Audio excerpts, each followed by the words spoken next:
quase noite. Já é boa noite? Não. Não é boa noite ainda não. Como é que vocês estão? Estão bem? Ai, gente, eu vou logo dizendo que eu não gosto de silêncio. Então, vocês têm que fazer uma zoadinha. Como é que vocês estão? Vocês estão bem? Amém. Mas eu vou correr, porque eu tenho o desafio de pregar em 40 minutos. Amém? Eu queria que você ficasse em pé no seu lugar e abrisse a sua Bíblia em Mateus 22, 37. Nós vamos dar continuidade hoje à nossa série de mensagens. O quê? A nossa série de mensagens. O quê, minha gente? Deuses falsos. E semana passada nós fomos extremamente abençoados através da vida de Luísa, né?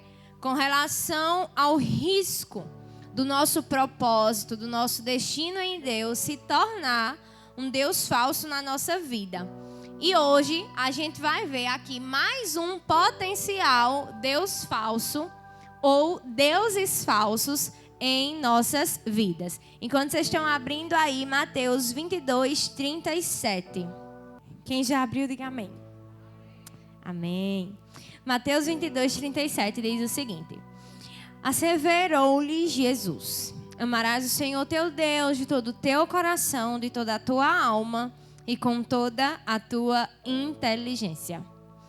E antes disso, é importante a gente ver o 36, né? Que diz o seguinte: mestre, qual é o maior mandamento da lei? E aí Jesus responde: amarás o Senhor, o teu Deus, de todo o teu coração, de toda a tua alma e de toda a tua inteligência. E eu já quero lhe fazer aqui um testezinho rápido com vocês. Eu quero que vocês se concentrem aí e pensem em algo que vai preencher o espaço da frase que eu vou falar agora. Preste atenção. Quando eu tiver tal coisa, que vocês vão pensar aí o que é, eu serei mais feliz. Então pense aí. Quando você tiver, você será mais feliz. Quando eu tiver, eu serei mais feliz. Quem pensou aí em alguma coisa? Levante sua mão. Levante alto, gente. Quem pensou? E quem não pensou, eu quero que você pense. Pense aí, é um desafio. Pense aí em algo que você imagina que quando você tiver isso, você vai ser mais feliz. Coloque aí na sua cabecinha alguma coisa que você vem pensando. Ai, quando eu tiver aquilo, quando eu passar na faculdade, quando eu conquistar tal emprego, quando eu casar, quando eu constituir família, quando isso, quando aquilo, eu tenho certeza que eu serei mais feliz. Isso que preencheu o espaço dessa frase tem o potencial de se tornar um Deus falso na sua vida. E o que preenche o espaço dessa frase na minha vida tem o potencial de se tornar um Deus falso. Um Deus falso, ele é algo individual. O possível Deus falso que pode tentar preencher o meu coração não obrigatoriamente vai ser o mesmo que vai tentar preencher o seu coração. Então, para mim, um Deus falso pode ser A, mas para você ele pode ser B. Um Deus falso é algo pessoal.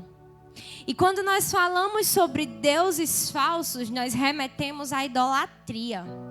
A idolatria, de acordo com o dicionário, é um culto que se presta a ídolos. Amor excessivo, uma admiração extravagante, uma espécie de veneração. Quando você ama tanto uma coisa que chega ao ponto de tomar todo o seu ser. Uma admiração que você tem por algo ou alguém que é extravagante, a ponto de você venerar, você idolatrar. E 1 Coríntios 10, 14 nos diz o seguinte: apóstolo Paulo advertia a igreja de Coríntios. E eu vou soltar algumas referências que não vai dar para vocês acompanharem por causa do tempo, tá certo? Nem eu vou acompanhar, tá tudo aqui no esboço. Mas eu vou falando para vocês, e se vocês quiserem ir anotando num cantinho da Bíblia, para estudarem depois, para meditarem depois, vai ser melhor. 1 Coríntios 10, 14, o apóstolo Paulo dizia: por isso, meus amados irmãos, fujam da idolatria. Por isso, meus amados irmãos, fujam da idolatria. E a idolatria ao longo da humanidade, ela sempre existiu. Porque o ser humano, ele tem a necessidade, como foi falado, eu acho que aqui ontem por Denise. O ser humano, ele tem a necessidade de se relacionar com o divino. E alguns consideram a ciência como divino. Nós consideramos o nosso Deus, o verdadeiro Deus, para a glória de Deus, que você está aqui porque você crê no Deus que criou os céus e a terra. Mas alguns vão considerar a ciência, alguns vão considerar a astrologia e tantas outras coisas. Mas isso tudo faz parte da necessidade humana de se relacionar com Deus. E muitos, enganando-se a si próprio, tentam suprir essa lacuna, essa necessidade de se relacionar com o Senhor Deus em outros lugares, em outros deuses, em deuses falsos. E nós nos enganamos quando nós pensamos que um Deus falso, ele é somente um ídolo feito ali de gesso, um santo. É um santo, é só um Deus falso, é só um santo. Não. Várias coisas podem se tornar deuses falsos, Deus falso nas nossas vidas. E olha o que é que Gálatas 5:19 nos diz, falando sobre as obras da carne. Ora, as obras da carne são manifestas: imoralidade sexual, impureza, libertinagem, idolatria e feitiçaria. E aí vai dar uma lista extensa de outras obras da carne, mas eu quero te fazer pensar que a idolatria é uma obra da carne. A idolatria a outro alguém e a outra coisa que não seja o nosso Deus. A idolatria é o ato de colocar coisas ou pessoas no lugar de Deus em nosso coração. A idolatria é o ato de você colocar alguém ou algo para ocupar um lugar que somente Deus deveria ocupar. E a idolatria é uma obra da carne. E olha o que é que termina lá no versículo 21. Eu os advirto como antes já os adverti. Aqueles que praticam tais coisas não herdarão o reino de Deus. Que pratica o quê? As obras da carne. E dentre as obras da carne está o quê? A idolatria. E quando nós falamos de idolatria, nós remetemos à nossa série de mensagens desse mês. Deuses falsos. No sentido bíblico, como eu já falei aqui para vocês, a idolatria vai se caracterizar como o ato de permitir que outra coisa ou outra pessoa tome o lugar de Deus na sua vida. E o nosso trecho, um dos trechos que eu quero que vocês guardem, que me chamou muita atenção. Esse trecho sempre me chamou a atenção, porque eu sempre fiz, vocês vão entender, né? Ele fala sobre cisterna. Eu sempre fiz analogia com a cisterna. E aí, há uns dias atrás, eu estava assistindo uma mensagem que usou esse mesmo trecho nesse contexto de idolatria. E eu tive como confirmação para trazer para vocês. Jeremias 2:13. Eu quero que esses vocês abram, tá ok? Jeremias 2:13. Rapidinho, vocês vão aí abrindo. Jeremias 2:13.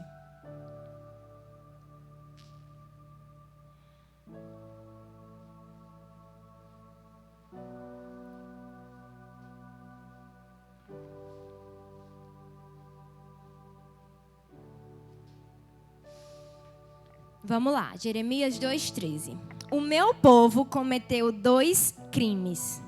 Eles me abandonaram, a mim, a própria fonte da água viva, e tentaram cavar as suas próprias cisternas, poços rachados que não conseguem reter a água. Esse versículo é extremamente profundo e eu vou ler de novo para você entender melhor. Isso aqui era Deus falando ao povo de Israel, através do profeta Jeremias. O meu povo cometeu 2 crimes. Eles me abandonaram a mim, a própria fonte de água viva, e tentaram cavar as suas próprias cisternas, poços rachados que não conseguem reter as águas. E os deuses falsos das nossas vidas são esses poços rachados que nos impedem de reter as águas. E quando eu falar sobre água, eu quero que automaticamente você se lembre de Jesus, porque Jesus é a água da vida. E quando nós permitimos que o nosso coração seja dominado, quando nós permitimos que toda e qualquer espécie de Deus falso conquiste espaço em nosso coração, nós acabamos cometendo o mesmo pecado, o mesmo mal, o mesmo crime que o povo de Israel cometeu. Nós abandonamos o Deus verdadeiro, a fonte das águas vivas, e começamos a cavar com as nossas próprias mãos, com as nossas próprias forças, cisternas. E essas cisternas dizem respeito a distrações. Essas cisternas aqui, no sentido figurado, diz respeito às distrações. Diz respeito aos deuses falsos, que vão se tornando cisternas rachadas. E por causa desses deuses falsos, nós vamos perdendo pouco a pouco a presença de Deus. Uma cisterna rachada, ela não perde a água de uma vez só. Uma cisterna rachada, ela não fica vazia de uma vez só. Ela vai ficando vazia pouco a pouco, pouco a pouco, pouco a pouco. Conforme nós vamos deixando que os deuses falsos encontrem lugar nos nossos corações, nós vamos perdendo a presença de Deus, pouco a pouco, até permanecermos como tanques secos, rachados, que não conseguem deter as águas, que não conseguem deter a presença de Deus. Por quê? Porque o nosso coração foi enganado pelos falsos deuses. E 1 Samuel 15, 22, você não precisa abrir. 1 Samuel 15, 23, na verdade, a parte A. Samuel dizia a Saul: a rebeldia é como o pecado da feitiçaria, a arrogância como o mal da idolatria. A rebeldia é como o pecado da feitiçaria, mas a arrogância é como o mal da idolatria. E eu peguei esse trecho aqui só para comparar com o trecho de Jeremias que nós lemos. Nessa tradução aqui, a King James atualizada, é isso mesmo, King James atualizada, fala que o povo cometeu dois o quê? Que eu li para vocês? Dois o quê, gente? Crimes, 2 crimes. Mas outra tradução vai dizer que o povo cometeu 2 males. Algumas traduções, alguém tem aí essa tradução? Que fala de 2 males? Algumas traduções vão falar que o povo cometeu 2 males. E o primeiro mal, qual foi? Abandonaram a Deus, a fonte das águas vivas. E aí é interessante porque quando a gente vem para 1 Samuel, o que é que o profeta estava dizendo a Saul? No finalzinho, que a arrogância é como o mal da idolatria. O mal. E aí esse trecho fica lá, ó, casado com o trecho que nós acabamos de ler em Jeremias. O mal da idolatria. O pecado de permitir que outras coisas ou pessoas tomem o lugar que deve ser de Deus na nossa vida. Gente, eu sou meio atrapalhada. Vá levantando aí o tempo, viu? Porque senão eu perco. Mas eu estou de parabéns, que ainda não levantaram e eu já estou bem avançadinha. Mas agora eu quero meditar com vocês sobre o Deus falso. Que nós vamos aprender hoje, que nós vamos meditar hoje, que nós vamos ouvir um pouco hoje. E o Deus falso que eu quero falar para vocês é o relacionamento. Os relacionamentos. Seja relacionamento amoroso, seja relacionamento amigável. Mas a verdade é que um dos deuses falsos que tem se apresentado à nossa geração é o relacionamento. São relacionamentos. Relacionamentos facilmente ganham o nosso coração e se tornam em nossas vidas deuses falsos. Então quer dizer que eu não devo namorar com ninguém. Então quer dizer que eu não devo ser amigo de ninguém. Não, claro que não. Mas nós vamos entender de que forma nós devemos conduzir antes o nosso relacionamento com o Senhor, para depois conduzir o nosso relacionamento com alguém.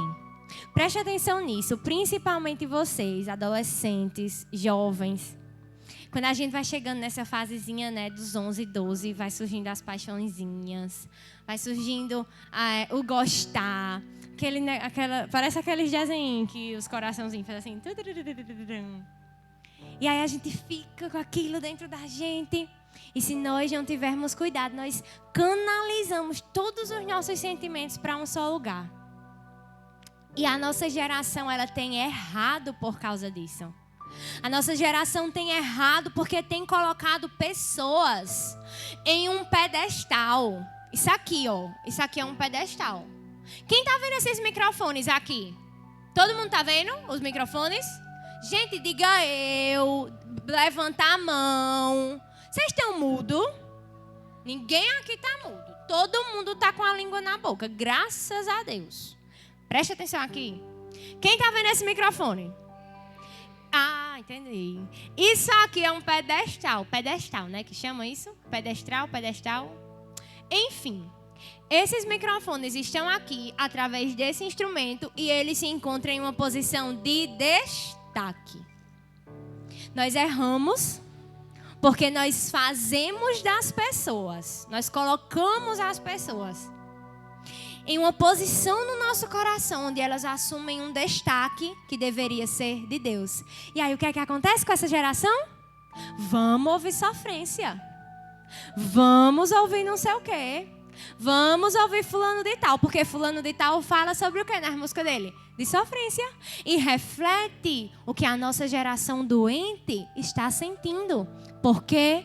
Porque cometeu o pecado de abandonar a fonte das águas e cavar cisternas rachadas.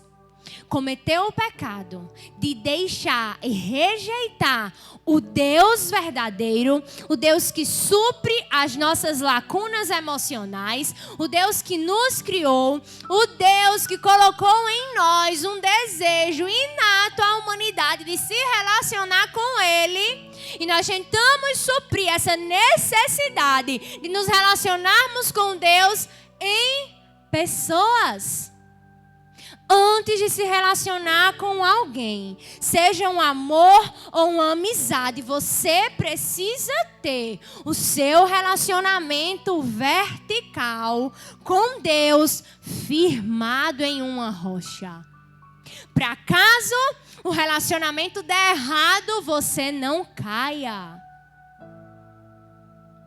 Vocês pensam que grande parte do índice de jovens com depressão, claro que tem vários problemas que originam, mas um dos problemas é esse. A necessidade de se sentir amado. E aí busca desenfreadamente relacionamentos para tentar suprir essa carência que só Cristo pode suprir, que só Cristo pode preencher. Nossa relação tem canalizado. Sabe um cano que pega a água? Imagine aí a rede hidrelétrica, a rede aí de água. Tem vários canos que juntam, né? Vou falar aqui bem no popular. Que juntam essas águas e jogam essas águas para onde elas devem ir. Nós temos canalizado a necessidade de se relacionar com o divino para pessoas. E temos feito dessas pessoas deuses falsos. Coisas ou pessoas que não são Cristo. E nós nos frustramos por causa disso. E nós adoecemos por causa disso. E nós perdemos a nossa conexão com Deus. Preste atenção. Eu já falo isso por mim do jovem que eles estão cansados de saber. Mas eu estou tendo a oportunidade de falar para vocês hoje. Não existe nada mais precioso na vida de vocês do que o relacionamento com Cristo. Não existe nada mais precioso na vida de vocês do que o relacionamento com Cristo. Vocês podem não enxergar isso agora, mas lá na frente um dia vocês vão enxergar. Lá na frente um dia vocês enxergarão.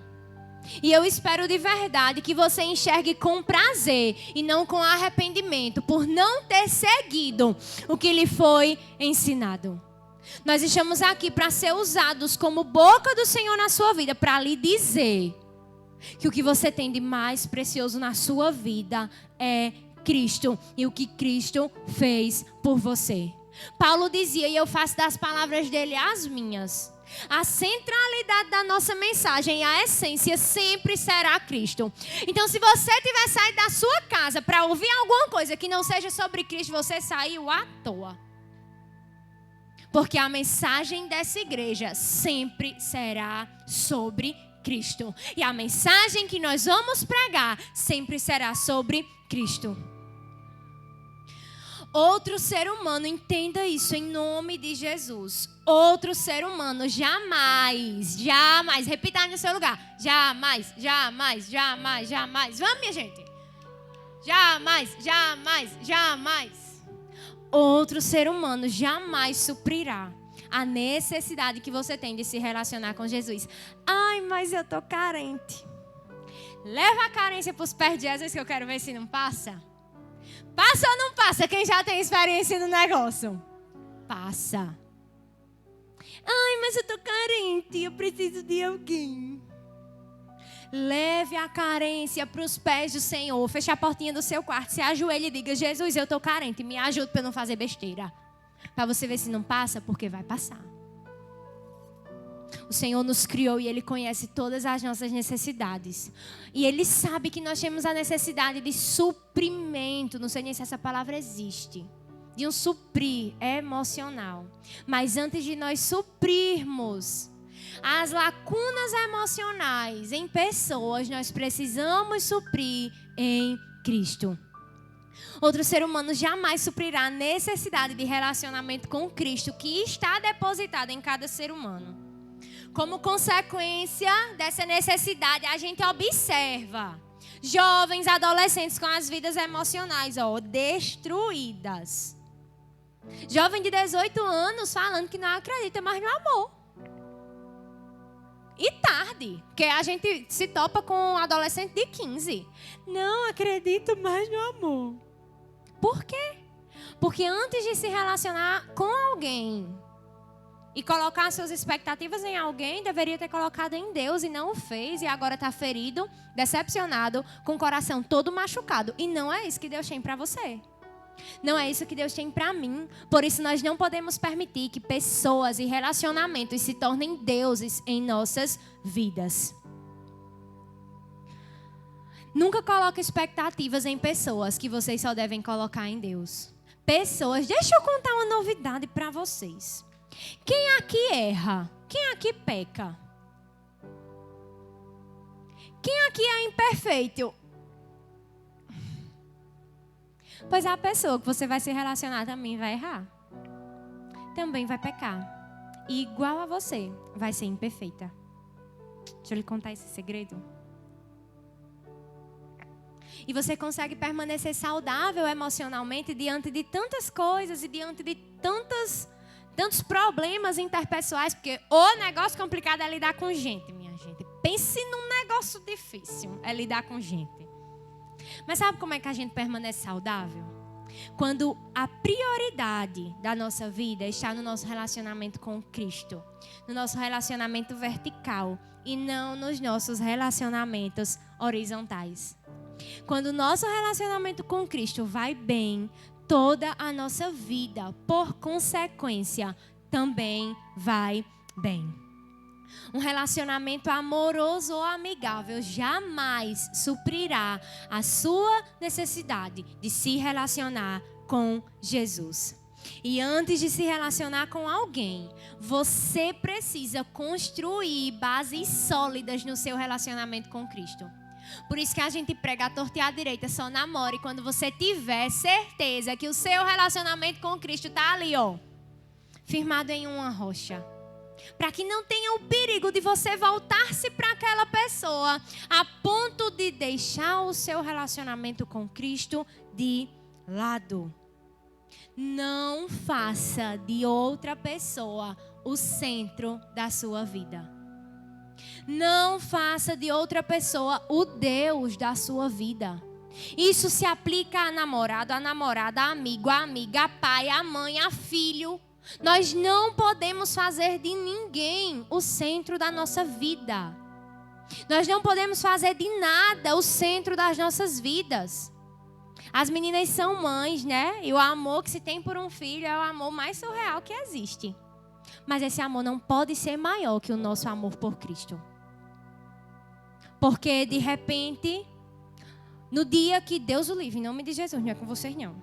Mas no dia que acontece daquele filho decepcionar, trilhar caminhos que você não queria que ele tivesse trilhado, o que é que acontece? O mundo acaba, desmorona, cai numa depressão enorme. Antes de qualquer relacionamento, antes de qualquer amor, vocês precisam, eu preciso amar a Cristo.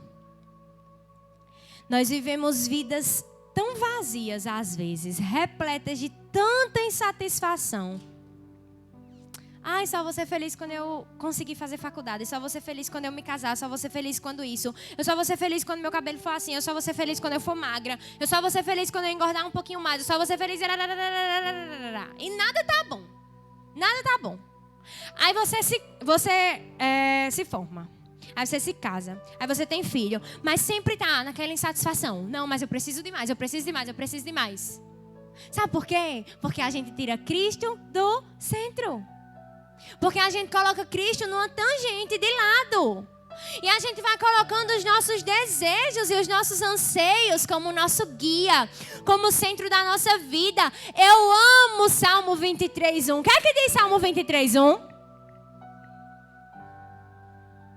Em nome de Jesus, vocês não é possível que não tenham comido hoje. Minha gente, se vocês não conheceram o Salmo 23:1, pode pegar nós aqui e jogar lá fora, que nós temos misericórdia. O que é que diz o Salmo 23:1, minha gente? Fale alto. O significado original do Salmo 23:1, o que é que a gente pensa com nada me faltará? Vamos ser sinceros? A gente não pensa logo em coisa, não é? Ai, não me vai faltar roupa, não vai faltar comida, não vai faltar isso, aquilo. Não é coisa. O significado original, a tradução mais aproximada diz o seguinte: o Senhor é o meu pastor, de nada tenho falta. O Senhor é o meu pastor, de nada eu tenho falta. E para quem ainda não entendeu, não é sobre se ter tudo o que quer. É sobre entender que Cristo é suficiente, independente de ter ou não o que você deseja, o que a sua alma tem pedido, o que a sua carne tem clamado. É entender que acima de um relacionamento, Cristo é suficiente. E que a lacuna emocional que existe dentro de nós e que canaliza para relacionamentos pode ser suprida por Cristo. Repita aí para você, coloque a mão no seu coração, feche os seus olhos e repita baixinho para você ouvir, para Satanás ouvir também e para o Senhor ouvir. O Senhor é o meu pastor, de nada eu tenho falta. Quando Jesus assume, quando nós deixamos Jesus assumir a posição de pastor das nossas vidas, o que é um pastor? É um líder, é alguém que guia, é alguém que conduz, é alguém que controla algumas coisas. Quando nós permitimos que o sumo pastor assuma o lugar que é dele por direito na nossa vida, de nada nós temos falta. Porque nós entendemos a suficiência de Jesus. E eu quero falar para vocês hoje sobre uma mulher que fez de um relacionamento o seu Deus. E essa mulher se chama Lia. Repita comigo, Lia. Não vai dar tempo a gente ler o trecho todo, mas eu vou contar para vocês aqui por cima a história de Lia. Quem aqui já ouviu falar em Jacó? Aquele que enganou o irmão Esaú e fugiu da casa do pai e dormiu lá no travesseiro de pedra. A gente ouve desde pequenininho, né? Na EBD. Quando Jacó foge da casa do seu pai por ter enganado o seu irmão Esaú e, consequentemente, também o seu pai, Isaac, Jacó, ele vai para a casa de Labão, seu tio. E quando ele chega na casa de Labão, ele se apaixona por uma das filhas de Labão, Raquel. E Jacó trabalha 7 anos, minha gente. Será que se fosse por Cristo, a gente trabalhava 7 anos? Jacó trabalhou 7 anos para casar-se com Raquel. Só que o tio de Jacó era pior do que ele, de enganar o povo. Do jeito que ele tem enganado lá atrás, ele foi enganado. Porque a gente planta e a gente colhe. E aí, no dia do casamento, teve lá a noite de núpcias e tarará. No outro dia, Jacó percebeu que não era Raquel, que era Lia, a irmã mais velha.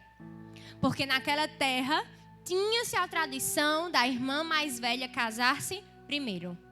Aí o que é que Jacó faz? Jacó fica satisfeito? Claro que não, ele trabalha mais 7 anos. E ele trabalhou 14 anos para se casar com Raquel. E ao fim dos 14 anos ele se casa com Raquel. E ali aparentemente satisfaz. Mas eu não quero focar nem em Jacó e nem em Raquel, eu quero focar em Lia. Lia era uma mulher que fez do centro da vida dela Jacó. E por causa disso, ela sofreu consequências seríssimas. E eu quero te levar para Gênesis 29, já encaminhando para o encerramento dessa mensagem. Gênesis 29. Lia fez de Jacó, pessoal, guarde isso com vocês. Lia fez de Jacó o centro da sua vida. O amor a Jacó era tudo que ela tinha. Jacó era o seu Deus falso. Jacó era o seu ídolo. Jacó era a pessoa na vida de Lia que estava ocupando o lugar que deveria ser do Senhor Deus. E eu quero falar para vocês sobre 4 características, rapidamente. 4 características de pessoas que colocam pessoas como centro de suas vidas. Eu quero falar para vocês sobre 4 características de pessoas que fazem de outras pessoas os seus deuses. A primeira característica que eu quero falar para você se encontra no versículo 32 de Gênesis 29. E aqui o que a gente vai ver é que quando elas se casaram, Raquel não podia ter filhos. E era uma constante briga entre as duas irmãs. Pense num desastre que foi naquela família, aquele sentimento de amor platônico que Lia tinha por Jacó e que Jacó, por sua vez, tinha por Raquel. Era um amor platônico, era um amor doente, não era algo saudável. E causou um desastre naquela família. E as irmãs começaram a competir para ver quem era que ia ter a atenção do marido. E uma das formas delas se considerarem agraciadas, a principal forma era através da concepção de filhos. E Raquel não podia ter filhos até que Deus a abençoou e deu José e depois Benjamim. Mas quando Lia começa a ter filhos, ela começa a nomear os seus filhos. Gente, olha a loucura da mulher, misericórdia. Ela começa a nomear os filhos dela com base no que ela sentia por Jacó. Ai, porque eu tive esse filho, agora ele vai me amar. Ai, porque eu tive esse filho, agora ele vai prestar atenção em mim. Ai, porque eu tive esse filho...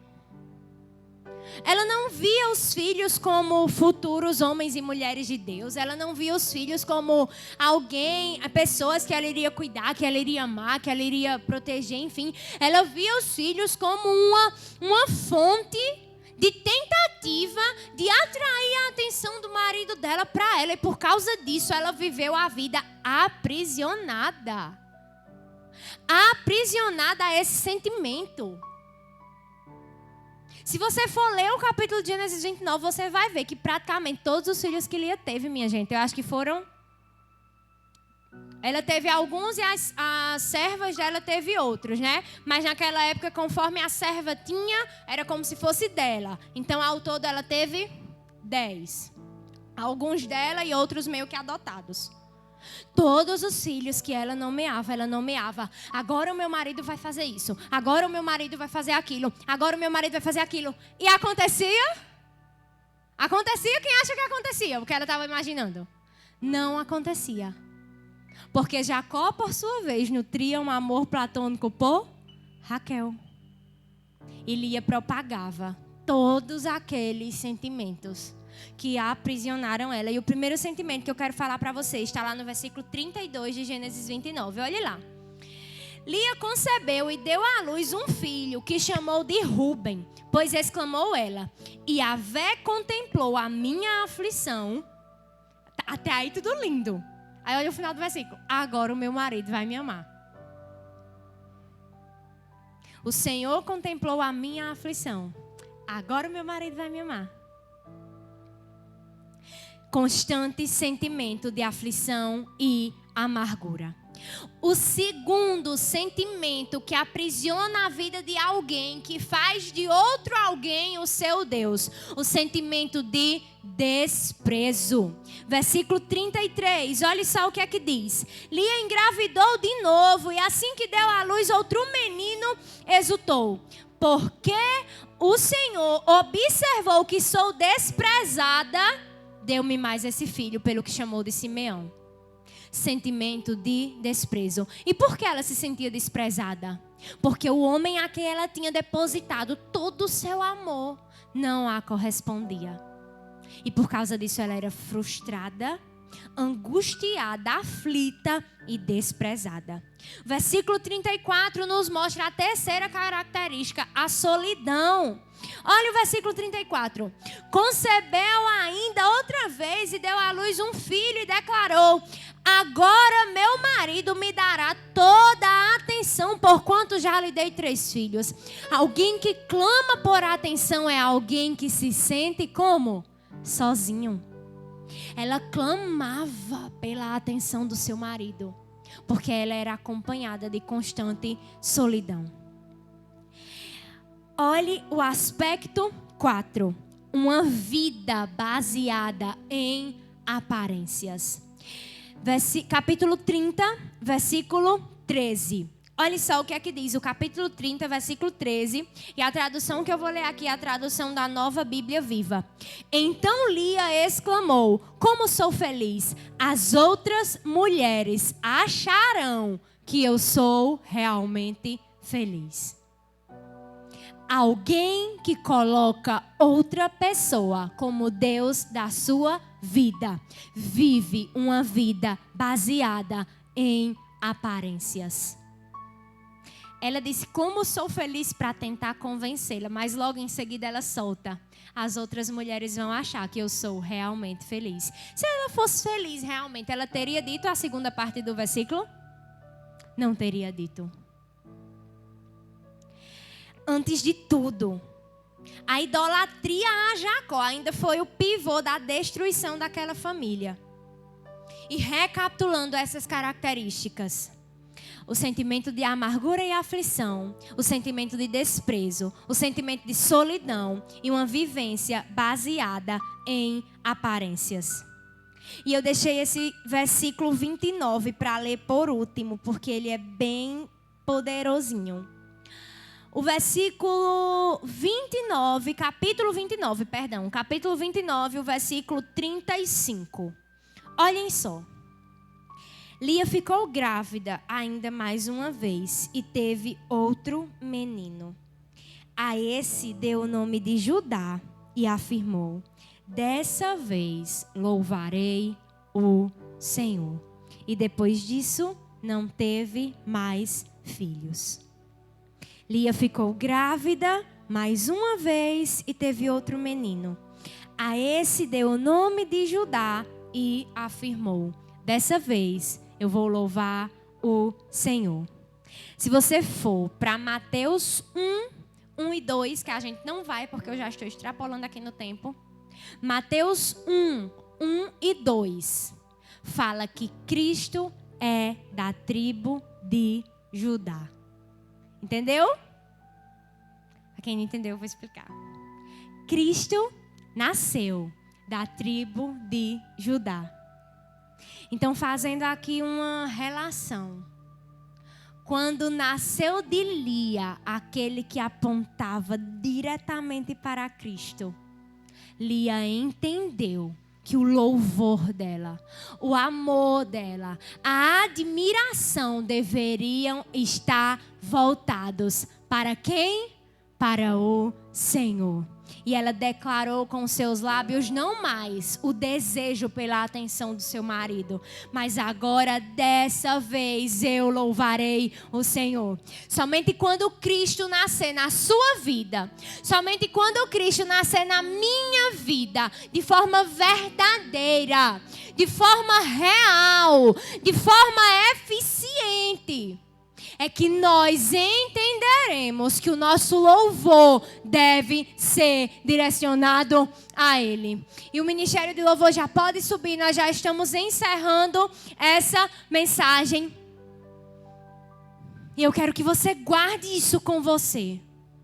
Somente quando Lia concebeu Judá, que seria o pai da tribo da qual Jesus nasceria, foi que ela entendeu que o louvor dela, que o amor, que a admiração deveriam ser voltados para Cristo. E somente quando Jesus nascer verdadeiramente nos nossos corações, somente quando Jesus for suficiente em nossas vidas, somente quando nós dermos a Jesus o lugar que é dele por direito, é que nós seremos plenamente realizados. É que nós seremos plenamente felizes. É que nós não dependeremos de pessoas, de amores, de amizades, para nos sentirmos bem, para nos sentirmos felizes, para nos sentirmos realizados. Eu estou falando para vocês de algo que eu vivi boa parte da minha vida. Por muito tempo eu só conseguia ser feliz se eu estivesse rodeada de pessoas. Até o dia em que eu tive um encontro com Cristo verdadeiro. E eu entendi que sozinha ou acompanhada, eu era feliz. Porque Cristo já me amou primeiro. Se você é alguém, um jovem, um adolescente que precisa estar rodeado de pessoas para se sentir bem, para se sentir feliz, Jesus ainda não nasceu verdadeiramente dentro de você. E você ainda não tem feito de Jesus suficiente na sua vida. Jesus ainda não é o seu verdadeiro Deus.